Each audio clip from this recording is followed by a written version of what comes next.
Hello दोस्तों, नमस्कार। Again स्वागत है आपका चाणक्य ग्रुप ऑफ इकोनॉमिक्स में। दोस्तों, आज के इस वीडियो में हम डिस्कस करेंगे टैक्सेशन का पार्ट 4। और आज हम डिस्कस करेंगे दो टॉपिक। नंबर 1 टॉपिक हम डिस्कस करेंगे टैक्सेशन कमिटीज। ठीक, तो जो टैक्सेशन कमिटीज हैं फ्रॉम क्रोनोलॉजी फ्रॉम 1953 टू 2020। उसके बाद हम करेंगे टैक्सेस क्रोनोलॉजीज। टैक्सेस क्रोनोलॉजीज हम डिस्कस करेंगे लैंड रेवेन्यू टैक्सेस से लेके 2017 के जीएसटी तक। ठीक, तो अगर हम बात करें अभी एग्जाम पॉइंट ऑफ व्यू से, तो एग्जाम अगर 16 से इन्होंने बोला है कि एग्जाम 16 सितंबर से एग्जाम होंगे, तो इसकी डेट अभी जो है ये एक फाइनलाइज होती नहीं नजर आ रही कि एग्जाम होगा ही होगा, क्योंकि जो अदर अपोजिशन पार्टीज हैं इन्होंने भी अभी अपोज किया है, स्टूडेंट ने भी अपोज किया है। तो ये लगता यही है कि एग्जाम डिले हो सकता है, पोस्टपोन हो सकता है। लेकिन खैर, हम अपनी प्रिपरेशन जारी रखेंगे अकॉर्डिंग टू सितंबर। ठीक, तो जो नेक्स्ट जो वीडियो होगा उसमें हम डिस्कस करेंगे most frequently asked question in previous exams. Previous exam जितने भी हुए हैं उसमें इकोनॉमिक्स से कितने क्वेश्चन हैं जो फ्रिक्वेंटली पूछे गए हैं वो। ठीक, तो इसमें हम डिस्कस करेंगे क्रोनोलॉजीज। तो चलिए शुरू करते हैं। सबसे पहले टैक्सेशन कमिटीज से। तो टैक्सेशन कमिटीज ऐसी हैं जिनकी क्रोनोलॉजी का क्वेश्चन एक आता ही है। क्रोनोलॉजीज या इंडिविजुअल क्वेश्चन आ सकता है, या फिर जो 4 क्वेश्चन होते हैं उनकी क्रोनोलॉजी करनी होती है, वो आ सकता है। ठीक, तो यहाँ से काफ़ी इंपॉर्टेंट है ये, तो क्वेश्चन यहाँ से बनता ही है। चलिए, सबसे पहले जब हम टैक्सेशन की कमिटीज़ की बात करते हैं तो सबसे पहला जो कमेटी आती है वो होती है 1953 की टैक्सेशन इंक्वायरी कमेटी, और इसको हम जॉन मथाई कमेटी बोलते हैं। सो जॉन मथाई टाइटल्ड, तो एक ये सिंपली कई बार आ जाता है John Mathai commission on taxation, तो टैक्सेशन इंक्वायरी कमीशन डायरेक्टली इसका मतलब। तो title report of the taxation inquiry commission 1953 and 54। The commission was instituted to make a comprehensive inquiry into the system of taxation in this country। और mainly जो उन्होंने focus किया था वो indirect taxes पे। तो इनडायरेक्ट टैक्सेस ऐसे हमने इम्पोज करने हैं कि वो प्रोग्रेसिव हो। एक्चुअली जो डायरेक्ट टैक्सेस होते हैं वो प्रोग्रेसिव होते हैं नेचर में। So indirect taxes can be used as means of progressive taxation, so although in a limited manner. तो मतलब ऐसे हो इनडायरेक्ट टैक्सेस जो प्रोग्रेसिव नेचर हो। और जो दूसरी कमेटी है वो है टैक्सेशन रिफॉर्म कमेटी, मतलब टैक्स रिफॉर्म कमीशन, और कार्डोर कमीशन भी हम इसको बोलते हैं, क्योंकि 1955 में जो समर स्कूल में, ठीक है, समर स्कूल में विजिट किया था कार्डोर ने। समर स्कूल में विजिट किया था कार्डोर ने, और एक इंटरनेशनल इकोनॉमिक एसोसिएशन ने 1955 में एक ऑर्गेनाइज किया था, एक मतलब मीटिंग ऑर्गेनाइज की थी, जिसमें उन्होंने कुछ इंडियन टैक्सेशन सिस्टम के बारे में बोला था। ठीक, पुणे में। तो टैक्सेशन सिस्टम के बारे में इतनी चीज़ें बोली कि कुछ चीज़ें इंडिया ने भी अप्रोच की सीधा कार्डोर से, मतलब हेल्प के तौर पे या फिर अप्रोच के तौर पे। तो उन्होंने सजेस्ट किया wealth tax, capital gain tax, gift tax and personal expenditure tax. ठीक है, ये वाला कॉन्सेप्ट आ भी चुका है कि पर्सनल एक्सपेंडिचर टैक्स किसने रिकमेंड किया था।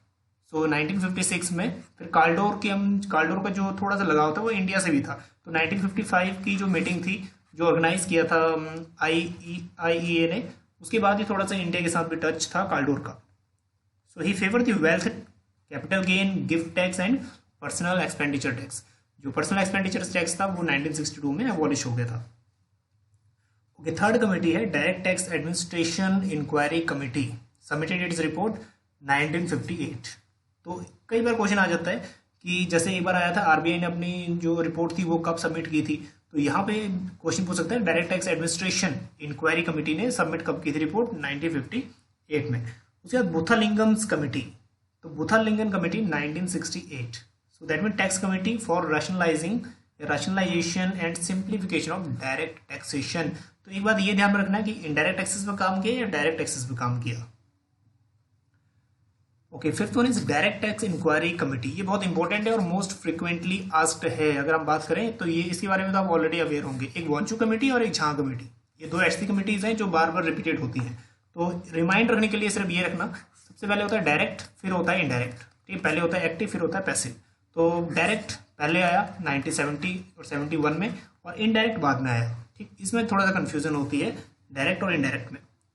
तो सबसे पहले वांचू कमेटी आई, तो ये डायरेक्ट टैक्स इंक्वायरी कमेटी थी, जो 1971 हम इसका एक टाइम पीरियड ये कैलकुलेट करते हैं, और इसने फोकस किया था मेनली ब्लैक मनी पे। So mister Kailash Nath Wanchu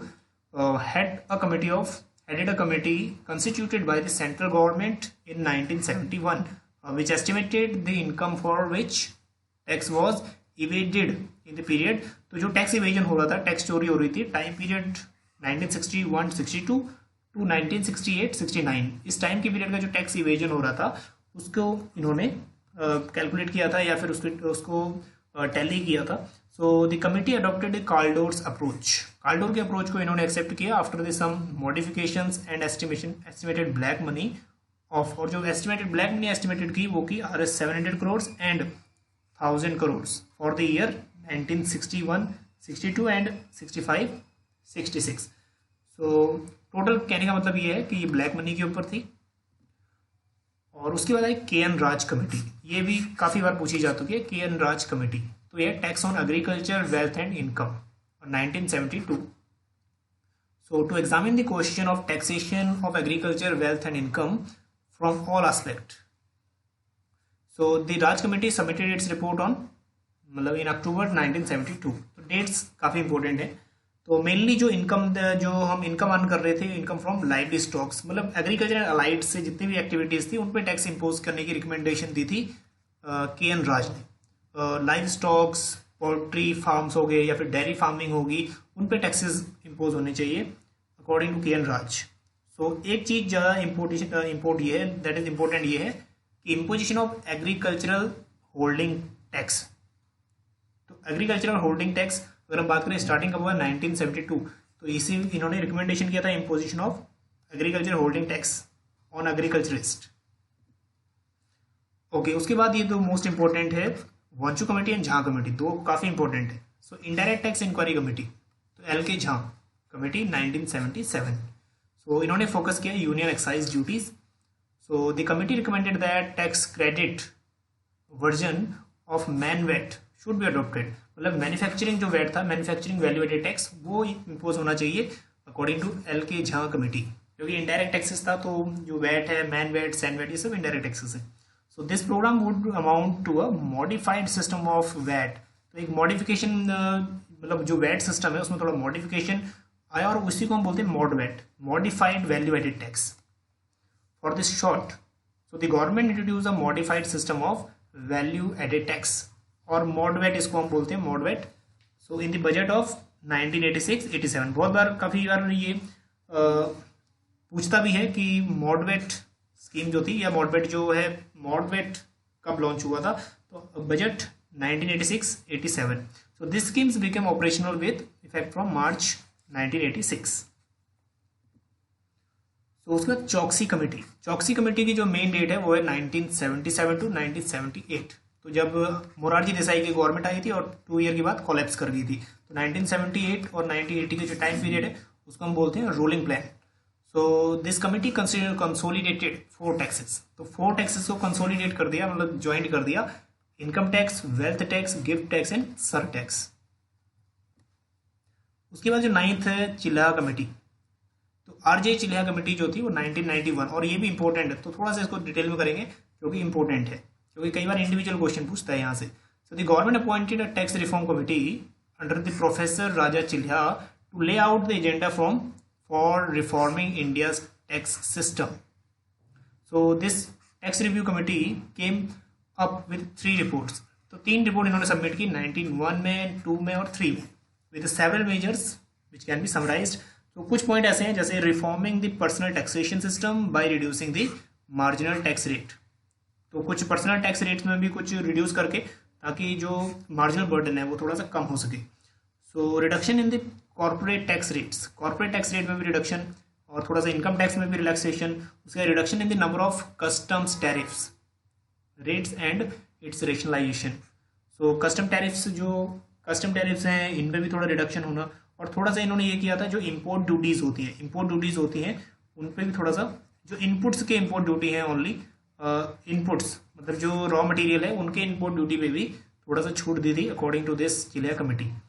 so simplifying the excise duties and integration with the value added tax system, तो जो इनडायरेक्ट टैक्स सिस्टम है उसको थोड़ा सा सिंप्लीफाई बनाना। ओके, 10th वन इज, यहाँ पे थोड़ा सा मैं स्पीड से बोल रहा हूँ क्योंकि जो ये पीडीएफ है थोड़ा लेंथी हो जाता है, क्योंकि टाइम यहाँ पे बहुत इंपॉर्टेंट है, और अगर टाइम सेव करना है आपने तो यूट्यूब के ऊपर एक टाइम स्पीड होता है, उसको आप 1.25 करोगे तो बिल्कुल ठीक स्पीड से चला जाएगा। जो प्लेबैक स्पीड होती है उसको 1.5 या 1.2 कर लिया करो, तो इससे क्या होगा, आपका टाइम काफ़ी बचेगा। चलिए next one is Rekhi committee. 1993 में ये इम्पोज हुआ था, मतलब ये 1993 में केम इनटू फोर्स 1993। तो फोकस किया था मेनली इनडायरेक्ट टैक्सेस पे। उसके बाद विजय केलकर कमेटी, बहुत इंपॉर्टेंट है विजय केलकर कमेटी, ठीक है। और इन्होंने एफआरबीएम जो एक्ट था इन्होंने ही मतलब ये इन्हीं से जुड़ा हुआ है, विजय केलकर से। सो उसके बाद simplification and rationalisation of direct and indirect taxes, इन्होंने दोनों ही टैक्सेस पे काम किया है, लेकिन ये थोड़ा सा इंपॉर्टेंट है, इसके लिए हम उसको थोड़ा एक्सप्लेन करेंगे। So main recommendation of this task force related to direct taxes, so related to increasing the income tax exemptions limit. तो मेनली इन्होंने डायरेक्ट में भी और थोड़ा सा इनडायरेक्ट में भी काम किया। तो डायरेक्ट टैक्सेस पे जो काम किया, जैसे related to increasing income tax exemptions, जो एग्जेम्पशंस हैं, जो छूट है, उनको थोड़ा सा बढ़ा दिया। So rationalising of exemptions, abolition of long term capital gain tax, जो long term capital gain tax है इसको भी रिड्यूस कर दिया या फिर अबॉलिश करने की रिकमेंडेशन थी। And abolition of wealth tax, और जो वेल्थ टैक्स 2015 में अभी अबॉलिश हो गया। सो जिसकी मेन रिकमेंडेशन थी, number 1 personal income tax. Personal income tax पे एग्जेम्पशन थी, ठीक है, 1 लाख, जैसे अभी 5 लाख की एग्जेम्पशन है, तो यहाँ पे 1 लाख की एग्जेम्पशन थी for general category of tax payers, and further exemption for senior citizen and widows के लिए थोड़ी सी रिलैक्सेशन। उसके बाद कॉर्पोरेशन टैक्स था, जो हाईएस्ट कॉर्पोरेशन टैक्स है 30%, अभी तक यही चल रहा है, ठीक। तो 30% जो डोमेस्टिक कंपनीज है उनके लिए, और जो फॉरेन कंपनीज है उनके लिए 35%, एक मैक्सिमम कैप। और वेल्थ टैक्स रिकमेंडेशन किया कि abolition of wealth tax. Okay, next one is chronological order of taxes. तो एक क्वेश्चन यहां से भी आता है क्रोनोलॉजी में, टैक्सेस से क्रोनोलॉजी। तो सबसे पहले अगर बात करें टैक्सेस के, तो लैंड रेवेन्यू टैक्स, ठीक है, लॉर्ड कॉर्नवालिस के टाइम का है ये, जब जमींदारी सिस्टम वगैरह स्टार्ट हुआ था। तो लैंड रेवेन्यू टैक्स 1773। उसके बाद इनकम टैक्स, अभी जो इनकम टैक्स है ब्रिटिशर्स ने ऑलरेडी बना दिया था 1860 में, लेकिन ये जब इंडिया इंडिपेंडेंस के बाद आया, इंडिपेंडेंस के बाद 1961 में। तो इनकम टैक्स 8060। उसके बाद मोटर व्हीकल टैक्स 1914 में। उसके बाद एंटरटेनमेंट टैक्स आया 1922 में, और फर्स्ट टाइम बंगाल में। और उसके बाद सेल टैक्स, अब ये कुछ टैक्स ऐसे थे जिनमें काल्डोर का इफेक्ट पड़ा, ठीक है। सेल टैक्स 1956, क्योंकि 1955 में यहाँ पे काल्डोर ने विजिट किया था इंडिया में, पुणे में। सो expenditure tax, wealth tax, capital gain tax, ये उन्होंने दिया था काल्डोर ने 1956। 7th वन है द वेल्थ टैक्स एक्ट 1957। तो वेल्थ टैक्स 1957 में। उसके बाद गिफ्ट टैक्स 1958। उसके बाद है direct tax administration inquiry committee submitted its reports, that is 1959 में। कॉर्पोरेशन टैक्स अगर हम बात करें 1961, और इनकम टैक्स एक्ट अगर हम बात करें इनकम टैक्स एक्ट की आफ्टर इंडिपेंडेंस 1961। और direct tax advisory committee setup, मतलब direct tax advisory committee, direct tax administrative inquiry committee आप इसको बोल सकते हो, कंस्टिट्यूटेड इन 1961। तो ये इनके स्क्रीनशॉट ले लेना फटाफट, और कोशिश करूंगा ये पीडीएफ आपको सेंड कर दूं।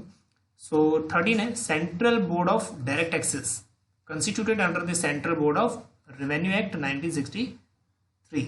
उसके बाद द कंपनीज, ये प्रॉफिट या फिर सर टैक्स 1964। और जो मेन है next, voluntary disclosure scheme first time came into force in 1965। उसके बाद compulsory deposit scheme, so that is income tax payers, that is compulsory deposit scheme act 1974।